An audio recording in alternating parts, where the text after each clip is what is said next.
there, Sarah from 17 once again, introducing you to my Ghost Recon Future Soldier Elite Difficulty video walkthrough. This is the level Invisible Bear. We are balls deep in Moscow, and this is probably the hardest part of this level for me, because this road is rather long. There's a bunch of guys with riot shields, there's a bunch of opportunities to nearly die like I just did then, and the checkpoint is all the way back where I'm standing, and it's a pretty extensive area, and to make it even worse, when you get towards the end of it and you think you're good to go, there's a couple of sneaky snipers that if you rush forward too aggressively, they'll cap you real quick and you're all the way back here. So when you watch this video, take it with a pinch of salt, because the character I'm playing as is going to be, maybe doing some things slightly rashly or hurriedly, because I died on this road a couple times and I got frustrated, so you'll see me taking unnecessary risks. That's assuming that I do. I might play super safe, who knows. Using the drone there is a really good idea because you can use your team to capitalise on killing dudes, but for the most I'm going to be wallbanging people with this gun. The only real things to warrant mentioning are watch where I push up on, because I push up to some pretty powerful positions, and what that does is that enables me to get ahead of the spawns, because there's going to be a spawn on the left hand side where there's a bunch of buildings like flats and there's a couple of tiers to them and people are going to shoot you from there. And I generally keep on top of the enemies because I do know this section quite well, but at any given moment you can die if you're in a bad spot, so you want to always try and put yourself in a powerful position. That being said, I'm not really going to talk much about the gameplay on this one, guys, because I've got a load of shit rattling around in my mind that I've got to get out because it's the healthiest and most cathartic way that I can do it. Other than, getting into a street fight, and I haven't fought for years and I'll probably get my ass handed to me, but this is just healthier for everybody, and it gives you something to listen to that isn't point at that guy, shoot that guy, point at that guy, shoot that guy, and that gets dull really quickly. So if you didn't catch it, in the last video I started on pretty much a mellow rant about the standards and the expectations and a couple of facets of YouTube that I'm learning in my experience. It's kind of a summation of my time on YouTube and my feelings at this moment in time, because there has been some developments that I'm going to share, and it's just an interesting topic to me. If you don't like it, sorry, I'm going to be talking about it in these next few videos, but I generally don't dwell too much on the politics of YouTube, because the only people that enjoy it are YouTubers and people who have interest in a channel and like to know about the things that are happening behind the scenes, because it's an extremely complicated subject. In relation to the game here, this spot that I'm on is a really good spot, but be careful because I've actually gone to run into cover and mantled over it and jumped down into the street, so you want to be really careful when you go up on that spot I was just at. But yeah, just watch what I do. Bear in mind when the truck pulls up that's coming up where it's near the secure sign next to the two buses, you can wallbang a lot of the guys in the truck, and that's going to trigger the spawning of the shield enemies, so just be aware of those guys, and you shouldn't have too much trouble, so that is why I'm not elaborating much on that. But I was on about, in the previous video, how you get people that, leave good things, you get people that leave bad things, and the number of subscribers that I currently have. And in a year on YouTube, I managed to get just under maybe 2,000 subscribers. I think I managed to hit 2,000. I was pleased because I aimed for 1,000 in a year, because to me I thought that would be impressive. And considering that considering that I have extremely high standards when it comes to how I advertise myself and how I market myself on YouTube, and what I mean by that is I understand the importance of networking, but I haven't quite had the opportunity to do it. The only people that have showed any interest with trying to network with me on YouTube have been smaller channels that are looking to use me to get them more popularity, basically.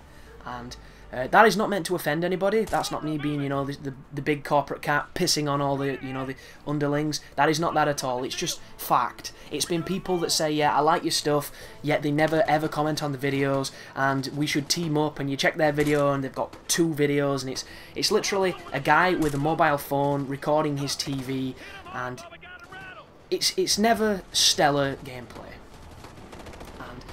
that is not me being an elitist in any way, because that's not how I work. If I see a channel, it does not have to be the best gameplay in the world. What it does have to be, however, is the best presentation. You have to have at least tried to make a product, to make something that someone's going to enjoy.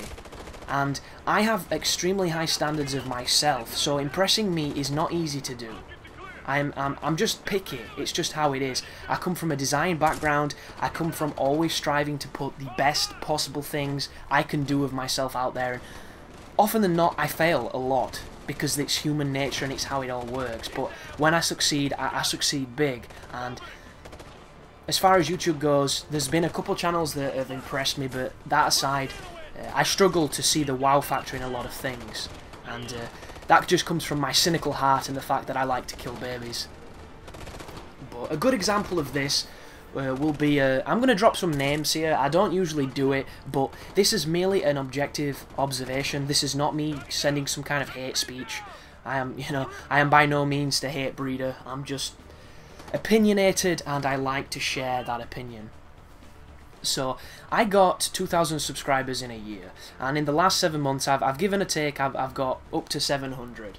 So, that's averaging perhaps 100 a month, and these statistics are probably wrong, because it's difficult to really assess your subscribers. And the main reason for that on my channel is I have a very decisive, sorry, that is the wrong word, a very divisive, commentary style. And what I mean by that is I can be extremely polarizing at times to people. I will say things that some people deem inappropriate. I will say things that some people will downright get offended at. I will perhaps talk too much for that individual because they don't like, full commentary on videos. They prefer only to talk when something needs to be said. And that is not my style. Anybody that knows me knows it's not how I work. And for whatever reason, I am a channel that can be difficult to like if you do not agree/enjoy what I enjoy.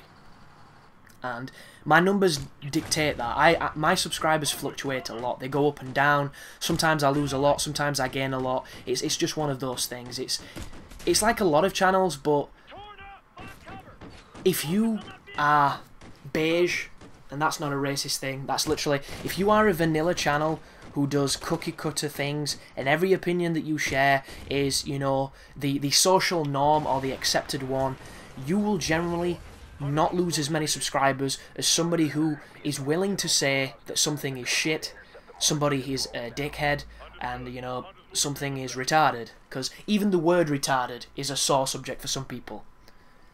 I mean, I don't know if they spent their entire childhood on a leash, but they don't like the term, and for whatever reason they can't see the humour in it, because some people are really uptight.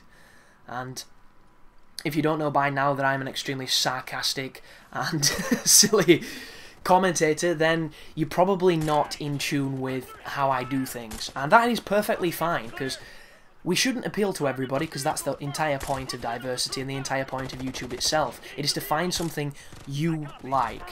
That is what it is, that is what it all is. But bringing this topic back, because I'm the master of tangents and just talking nonsense for far too long, 2,000 subscribers in a year I thought was a pretty hefty feat. Don't go quoting, any massive YouTubers that trump their numbers, because I already know they exist and they did something great, and that's cool, but I only know my own experience. So the name I'm going to drop is a name called Ghost Robo. And I've not seen much of this guy's stuff. I've only really seen his videos come up when I've searched for the name of guides that I've put up to see where I stand on the pages of YouTube. And because whenever I do a guide, here's a little insider information, I generally search the name of the game and the difficulty I've done it on to see who comes up on the front page, who's the first, name there, who's the most popular, and it's always somebody a little bigger than me. Regardless of how fast I put the guide up and all that good stuff, or regardless of how good the guide is, it doesn't generally make a difference. It's all about first come, first seen, and if you've got a lot of weight on YouTube, you win. It's just how it works. And this Ghost Robo guy he comes up quite a lot because he does do walkthroughs, and I've watched some of his videos, and they're not to my tastes. What I saw was a guy doing live commentaries over games. The gameplay wasn't stellar because it was his first playthrough of the game, and I don't believe you can make a walkthrough if it's your first time through a game, purely by the fact that you don't know what the fuck you're doing either. So how the hell can you teach others when you don't know yourself? So to me, they're playthroughs, but they're walkthroughs, and he does live commentary, which, like I say, I don't really get it because it's not aimed at me. I'm not the target demographic, but a lot of people do. And I noticed when I was checking his channel, because I generally check other channels because I'm interested in how YouTube works and how success stories start. And this guy got 10,000 subscribers in a year. So immediately I'm like, motherfucker! Like, how did this guy do this? He's obviously found a niche, or he just, you know, put up something that's resonated with a lot of people, and I don't know how it happened, but good on this guy. He's worked the YouTube game fantastically. He's got a solid foundation underneath him, and now he's sitting on like maybe 400,000 subscribers or something, and he's still doing the same things. The only difference now is because he has such a fan base, he's doing it, you know, at 100 miles per hour.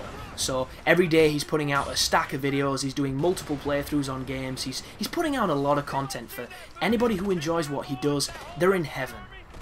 And it's just like, this is how it should be. The guy started from humble, you know, origins, he put his stuff up there, he put his individual twist on it, and he gained success. It's everybody's dream. It's earning your success and getting your success. I wouldn't say quickly, because it took him a while, but compared to some people who've been at it for a lot of years, it seems like an over-the-night success type deal. And you just look at it and you think, how is it possible? And I would love to send a message to the guy, but he probably gets thousands. So there's a very low percentage of time, what the fuck am I on about? Of you know, probability that he would even see it, let alone read it, let alone respond, because some people can be, I don't know, have you ever asked anybody how much they earn when it comes, you know, money-wise in their job? Even friends can get a bit arsey with you because it's a sensitive subject to some people. Money and income, you know, it's like a pride thing. And if they're not making what they want to be making or what they feel they should be making, they can be a little bit embarrassed about it. And it can be awkward as fuck. But I would just love to know how he feels he did what he did. Because it's really impressive, and it's really inspirational for somebody who can see it as a success rather than the general, you know, jealous response of envy, which, you know, a lot of people give themselves up to. And it's easy to do that because everybody wants overnight success, because we evolved from lazy ass monkeys that want to do the least amount of work as possible, and that just doesn't cut it anymore. If you want to be something and you want to do something, you've got to earn it, you've got to try. And I don't know if he's had a channel before and for whatever reason it got closed, so he started a new channel and all his followers kind of followed over. It could be something like that. It could be a case of a big YouTuber mentioned him, or he got lucky with somebody finding his channel that had a lot of influence on YouTube. It could be a lot of things. It could literally just be, you know, a zeitgeist. He covered a game that had just come out that everybody was raring to watch, and a lot of people found his stuff and resonated. I don't know.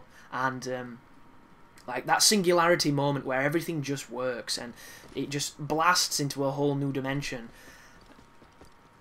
And I'm just so curious, and it brings me back to the topic of this big discussion and what I'll be finally summing up on the final video, and that is, I'm looking for a partnership now, because I'm at that point where it's the next logical step in building my channel. I've got a fan base, I've got healthy numbers, I've got good content, I've got everything I think a prospective partner wants.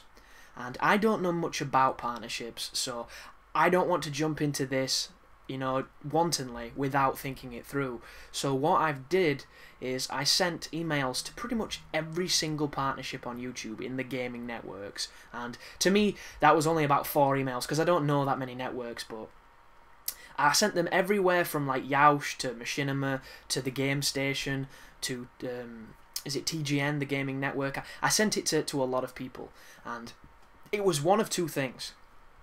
First, it was an inquiry about their standards, what they expect, what they require, and how you get on there.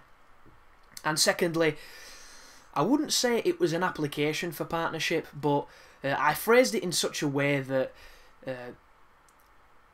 if they like what I do, it would be a smart move to have me as part of their network, because, you know, you've got to sell yourself, you've got to be your own marketer, and that's what I did. But more information in the next video, guys, and then there's only one more level left, and it is the most difficult of the game, because the last part is bullshit.